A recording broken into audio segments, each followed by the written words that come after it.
2024년도 채용 1차 시험이 이제 막 끝났습니다. 여러분들 공부하느라 정말 고생 많았고요. 모두들 좋은 결과 있기를 바랍니다. 이번 시험을 간단하게 보면은 작년 시험보다는 조금 더 쉬운 문제가 많았던 것 같아요. 작년 2차 시험이 상당히 어려웠죠. 그보다는 조금 더 난이도는 평이하게 나왔던 것 같은데 그래도 점수는 기대만큼 많이 높지 않은 것 같습니다. 왜냐하면 중간중간에 이 함정들이 꽤 있었어요. 그 함정들을 긴장하면서 문제를 풀다 보면은 이게 빨리 보이지 않거든요. 이런 시험이 참 힘듭니다. 쉬운 듯 하면서도 점수가 안 나오니까요. 전체적으로 분석을 해보면 작년 시험에 비해서 우리가 공부하는 범위에서 시험 범위를 크게 벗어난 문제는 없었다. 이렇게 볼 수는 있겠습니다. 공부하는 그 시험 범위 안에서 나왔지만은 좀 아리까리한 문제들이 많았죠. 좀 특이하다고 볼 수 있는 것은 범죄학 문제가 이번에 4문제가 나왔어요. 통상 2문제 정도가 나오는데 4문제가 나왔습니다. 저와 함께 공부하신 분들은 이 범죄학 파트는 상당히 암기 위주로 해서 집중적으로 좀 많이 공부했었는데 그런 부분들이 좀 도움이 됐을 걸로 생각이 됩니다. 박스 문제를 보면은 맞는 것은 몇 개인가 이렇게 고르는 것은 2문제가 나왔죠. 이제 그렇게 전체적으로 몇 개를 고르는 문제가 아닌 준 박스 문제라고 볼 수 있는 이제 0표, 까이표, 준 박스 문제라고 볼 수 있는 문항이 4문제가 있었습니다. 그래서 전체적으로 이 박스 문제는 조금 줄었다라고 볼 수가 있고요. 또 이 숫자를 알아야만 풀 수 있는 이런 문제는 상당히 이제 암기 위주의 문제라고 할 수 있는데 이런 문제도 과거에 보면은 보통 한 10문제 전후로 이렇게 출제가 되었지만 이번에는 보니까 6문제가 출제가 되었어요. 그래서 이제 숫자를 묻는 이런 단순한 암기 영역도 다소 줄어들었다라고 볼 수가 있겠죠. 자, 어려웠던 문제가 한 2-3문제가 있었는데 그런 문제들은 법 조문에서 일부 문구를 바꿔서 출제한 그런 문제였습니다. 그런 문제들은 이렇게 읽으면은 눈에 잘 안 보이거든요. 평소에 법조문을 이렇게 좀 꼼꼼하게 읽었던 학생들은 이렇게 좀 바로 볼 수 있겠지만 개념만 잡고 있고 이 포인트를 몰랐던 학생들은 시간이 걸렸거나 아니면 전부가 맞는 답으로 보이는 그런 현상이 좀 일어난 것 같습니다.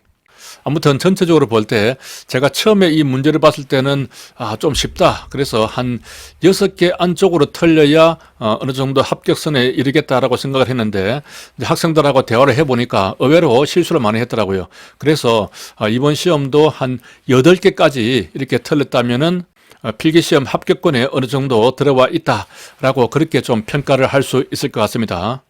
이번 1차 시험이 작년 2차에 비해서 다소 쉽게 출제될 것으로 어느 정도 예상은 했지만 결코 만만치 않은 시험이었다. 이렇게 좀 평가를 할 수 있을 것 같아요. 이번 시험에서 그동안 기출문제에 출제되지 않았던 새로운 문제들을 한번 짚어보도록 하겠습니다. 기출문제에 나왔던 것들은 기출문제집이라든가 모의고사 이런 것들을 통해서 충분히 학습이 되어 있었죠. 기억이 안 나서 혹은 착각을 해서 틀릴 수는 있겠습니다만은 몰라서 틀리지는 않죠. 자, 그러면 이제 새로운 문제 중에서는 지금까지 우리가 공부했던 모의고사라든가 기본서에서 어떤 식으로 커버가 되었고 공부를 했는지 그런 것들 좀 비교를 해가면서 6문제 정도만 한번 간단하게 짚어보도록 하겠습니다. 자, 기출문제에 없던 새로운 문제입니다. 이번 시험의 9번 문제입니다. 자, 고전주의 범죄학의 억제 이론은 베카리아 벤담에 근거한다. 자, 이렇게 보면은 이 이론에서 가장 핵심적인 내용에 해당하는 것은 해서 처벌의 확실성, 엄격성, 신속성 이 3가지를 묻는 문제인데 사실은 간단한 문제이죠. 강의할 때도 여러 번 했습니다만은 제가 보니까 요 내용을 가지고 그대로 직접적으로 제가 모의고사를 내 가지고 여러분들이 좀 연습했던 그런 부분들은 없더라고요. 좀 아쉽습니다. 그렇지만 제 기본서 87페이지 보면은 이 억제 이론에 대해서 이렇게 분명하게 이렇게 양이 좀 충분하게 정리가 되어 있어요. 처벌의 확실성이라는 것은 범행을 하게 되면 반드시 범인을 잡아서 처벌한다는 것이죠. 엄격성이라는 것은 좀 중하게 처벌한다는 것이고 신속성이라는 것은 이제 빨리 체포를 해서 빠르게 재판을 해서 신속하게 처벌을 한다는 이제 그런 의미가 되겠습니다. 자, 그래서 형벌의 억제 효과로서 볼 때는 이제 확실성, 그러니까 처벌이 중하지 않다고 하더라도 어쨌든 범인을 잡아서 처벌을 하게 되는 이 확실성이 높을 때 범죄 억제성이 가장 높아진다고 할 수가 있죠. 자, 이런 것은 제가 예를 좀 들었습니다. 제가 필리핀에서 이렇게 근무를 했을 때 보면은 필리핀은 이 작은 범죄에 대해서도 아주 중하게 처벌해요. 우리나라보다 훨씬 더 중하게 처벌하죠. 하지만 우리나라는 이 처벌의 강도는 낮다고 하더라도 웬만하면 다 잡히죠. 자, 이렇게 처벌의 확실성이 높다고 보니까 처벌을 중하게 하는 엄격성이 강한 필리핀보다 훨씬 우리나라가 범죄 억제력이 높다라고 할 수 있는 것이죠. 자, 그리고 이제 마지막으로 신속성. 보통 이제 학자들이 확실성이 가장 중요하고 엄격성, 신속성 이런 순서대로 중요하다라고 이야기를 한다. 자, 이렇게 제가 뭐 강의할 때 충분히 강조를 했었는데, 자, 이런 부분들이 좀 기억이 잘 났으면은 맞췄을 것으로 그렇게 생각이 됩니다. 자, 다음 문제 보면은 11번 문제에서도 자, 맨델존의 피해자 유형이 있죠. 자, 이런 문제도 기출 문제로 나오지는 않았지만 여러 번 연습을 했었습니다. 이게 이제 딱 5가지가 있기 때문에 시험 문제 출제하기 좋죠. 보면은 이제 동반 자살 피해자, 자살 미수 피해자, 촉탁살인. 촉탁살이라는 것은 나를 죽여다오 하는 것이니까 사실상 자살하고 비슷한 그런 유형으로 볼 수가 있죠. 자, 이런 이렇게 살살살이죠. 자, 이런 경우에는 피해자와 가해자가 같은 정도의 책임이 있다라고 이렇게 맨델손은 봤습니다.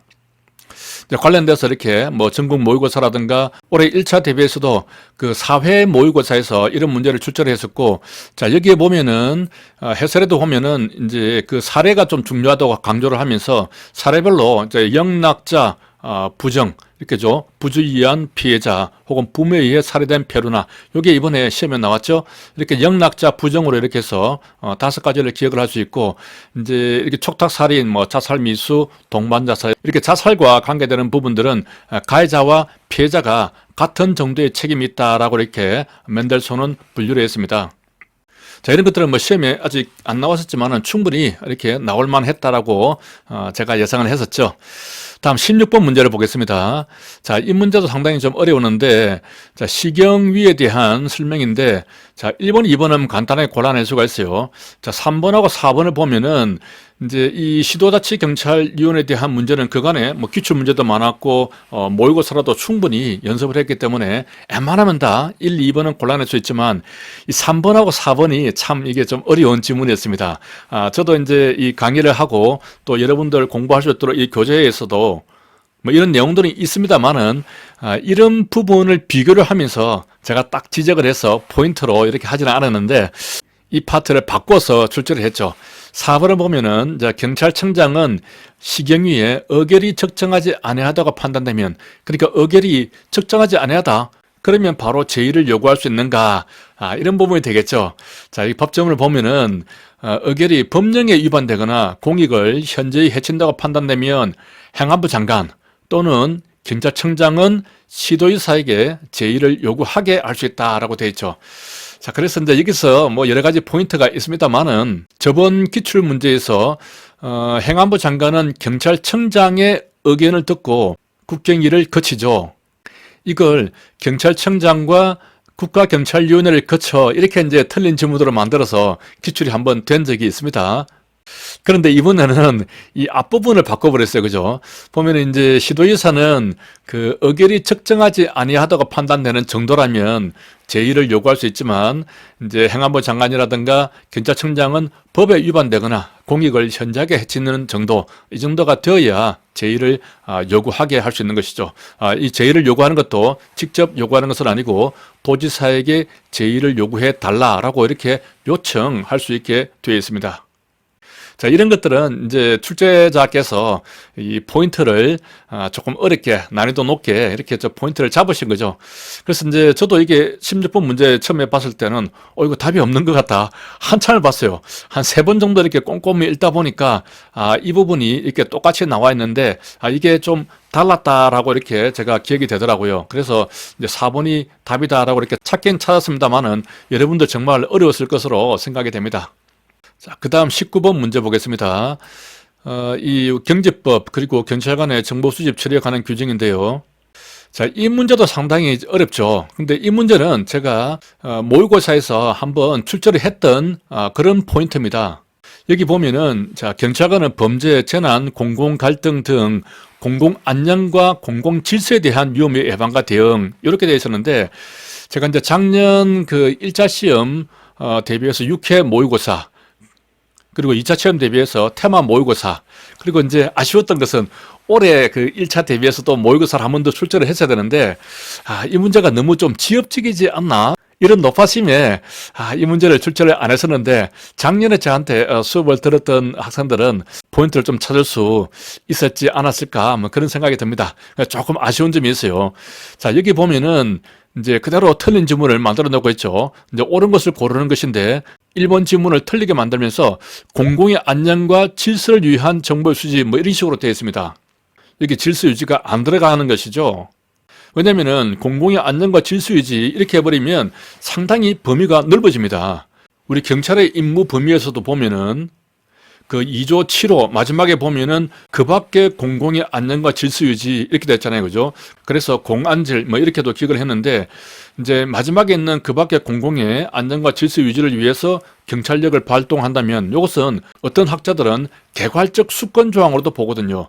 그래서 이제 개별적으로 어떤 수권 조항이 없는 경우에 이 조항에 근거해서 경찰력을 발동할 수 있는 것으로 보기 때문에 상당히 범위가 넓습니다.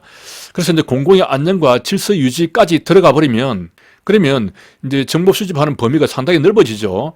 이 규정이 만들어지게 된 배경은 과거에 정보 경찰들이 너무 과도하게 정보 수집을 하면서 심지어 선거를 앞두고 여당 측의 그 선거 판세까지 이렇게 정보를 수집해서 전달하는 그런 이제 정치에 관여하는 문제가 있었거든요. 그래서 이 정보관들의 정보 활동 수집 영역을 좀 축소하려는 그런 의도에서 이 규정을 만들었기 때문에 이제 공공의 안녕까지만 들어가고 공공 질서는 빠집니다.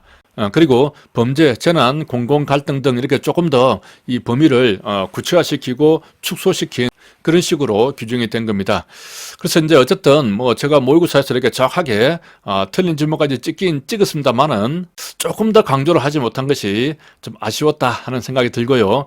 아무튼 저와 함께 공부했던 우리 학생들은 이 부분에서 한번 틀렸던 경험이 있으면 좀 기억이 새록새록 좀 나타나지 않았을까 하는 생각이 됩니다. 저렇게 이제 해설에서도 보면은 공공의 안녕과 질서 유지가 아닌 공공의 안녕에 대한 위험의 예방과 대응으로 한정되어 있다라고 되어 있죠. 자, 그리고 이제 요거 관련해서도 제 교재에 보면은 그 두 문자도 아예 만들어 두고 있죠. 여기 보면은 이제 그 처음에 이제 범재갈 그리고 공안위거든요.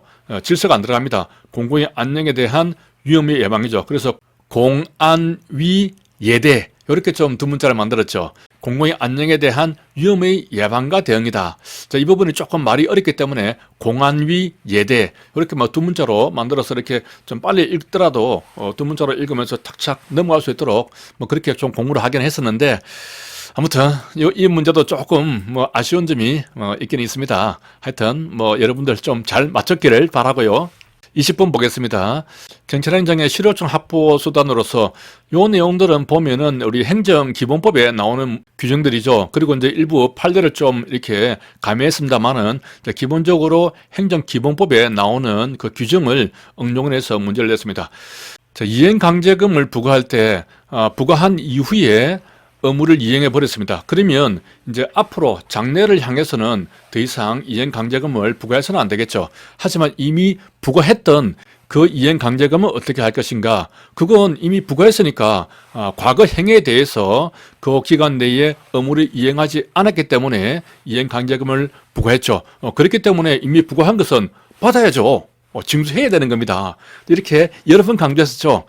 자, 여기서도 보면은 이제 작년 이제 테마 모의고사 또 올해 1차 대비해서 10회 모의고사 문제입니다. 그대로 보면은 이제 3번 지문에서 의무자가 이행을 이행하면 즉시 새로운 이행 강제금 부과는 중지하고, 그리고 이미 부과했던 이행 강제금은 취소해야 한다. 이렇게 틀린 지문이 그대로 되어 있죠. 그죠? 옳지 않는 것은 그대로 똑같은 문제입니다. 그죠?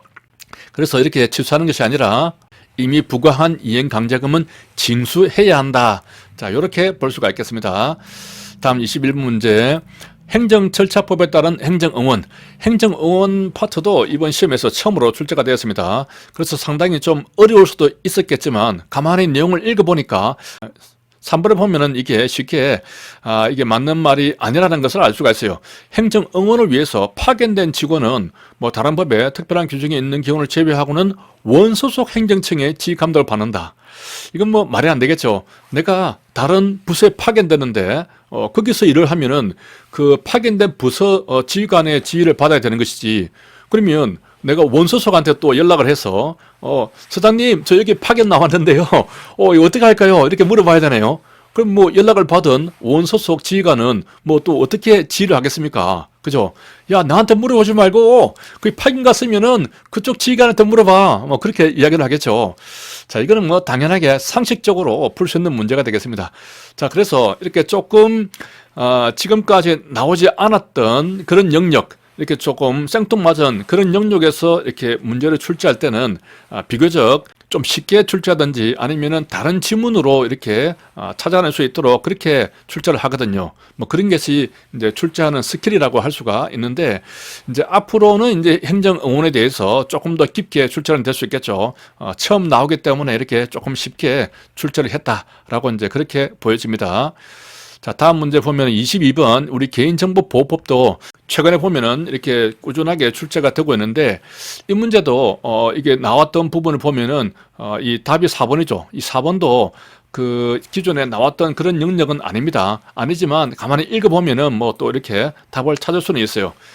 자, 1번 보면은 뭐 당연한 이야기고, 2번 임명의 구조 구급 등을 위해서는 자, 필요하다면은 목욕실이라든가 타이레실 등 개인의 사생활을 침해할 수 있는 이런 장소에서도 이동용 영상정보 처리 기기로 촬영할 수 있다 하는 부분이 뭐 제가 이제 모의고사에서도 출제를 했었고, 최근에 이 내용이 개정이 됐거든요. 그래서 이 내용을 가지고 제가 모의고사로 출제를 한 적도 있습니다.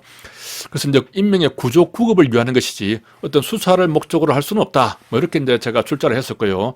그래서 요거는 이제 예상된 부분이었고, 자, 그 다음에 이제 3번도 보면 이제 익명이나 가명으로 처리해도 가만히 읽어보면 상식적으로 알 수가 있어요. 자, 개인정보 수집 목적을 달성할 수 있는 경우에는 뭐 익명 처리가 가능하다면은 익명에 의해서, 또 익명으로 안 되면은 뭐 가명에 의해서라도 이렇게 처리될 수 있도록 해야 한다. 뭐 당연한 말이죠. 자, 그리고 이제 4번을 보면은 뭐 단순한 통계 작성, 또 과학적 연구, 뭐 이런 경우입니다. 뭐 공익적 기록 보전, 단순한 통계라든가 과학적 연구하는데 가명 정보로 처리를 한다면은 굳이 정보 주체한테 알리고 동의를 받을 필요가 있을까요? 가명으로 되어서 누군지 모르는 상황이고, 더군다나 통계 작성에 불과합니다. 또 과학적 연구에 불과하죠. 그렇다면은 상식적으로 생각해 볼 때 동의를 받는다는 것은 조금 말이 안 되는 것 같아요. 우리가 이제 흔히 TV 같은 데서도 보면은 어떤 뭐 사건 사고 프로그램, 뭐 그것이 알고 싶다라든가 이런 프로그램을 보면은 이제 가명이라든가 뭐 익명으로 그 사건 내용을 소개하는 경우를 자주 볼 수가 있는데, 뭐 그럴 때마다 그 피해자라든가 뭐 가해자에게 동의를 받아서 한다. 자, 그렇게 보기는 어렵죠. 자, 여기에 이제 법조문을 보면은 개인정보 처리자는 뭐 통계라든가 과학적 연구, 자, 기록 보존 이런 것들을 위해서는 정보 주체의 동의 없이도 가명 정보를 처리할 수 있다라고 규정되어 있습니다. 자, 그것도 이 문제도 조금 뭐 우리가 범위를 약간 벗어났지만 충분히 이제 쉽게 맞출 수 있는 문제였고요. 자, 공공기관의 정보 공개에 관한 법률상 비공개 대상 정보에 대한 설명으로, 1번에 보면은 직무를 수행한 공무원의 성명, 직위 등은, 자, 요것은 이제 개인정보에 해당되기는 되죠. 자, 앞에 문제와 연관해서 이 개인정보 관련해서 출제자분께서 좀 연속적으로 문제를 출제한 것 같습니다. 자, 개인정보에 해당되기는 하지만 직무를 수행한 공무원의 성명, 직위는 비공개 정보 대상에 해당되지 않기 때문에 반드시 공개를 해야 되는 공개 대상 정보이다. 뭐 이런 부분들은 뭐 그동안 공부하면서 여러 번 강조가 되었고, 제가 모의고사 낸 이력도 보니까 올해에 뭐 3회, 9회, 16회 자, 이런 각 문제에서도 이 지문이 들어간 내용으로 해서 약간씩 변형시켜서 이렇게 출제를 많이 했더라고요. 그래서 예시를 보면은 뭐 직무를 수행한 공무원의 성명, 직위는 공개하지 아니할 수 있다. 이러면 이제 틀린 지문이 되겠죠. 또 사례로도 설명을 했죠. 여러분들이 지구대에 나가서 그 일일이 신고 처리를 합니다. 처리를 한 다음에 그 당사자가 그때 출동했던 경찰관이 누구이고 어떻게 처리가 되는지 정보 공개 청구를 한다면은 출동했던 여러분의 계급과 또 성명은 반드시 공개를 해줄 수밖에 없다라고 이렇게 사례를 가지고 설명을 한 적도 있습니다. 자, 이렇게 해서 8문제 정도 기존의 기출문제에 없었던 문제를 풀어봤습니다. 그 중에서 2문제는 상식적으로 풀 수가 있었고요. 나머지 6문제는 우리가 공부했던 범위 안에 있긴 있었어요. 그렇기 때문에 비록 기출되지 않았더라도 제가 출제한 모의고사라든가 기본서 이런 것들로 충분히 답을 찾을 수 있었다, 이렇게 봐집니다.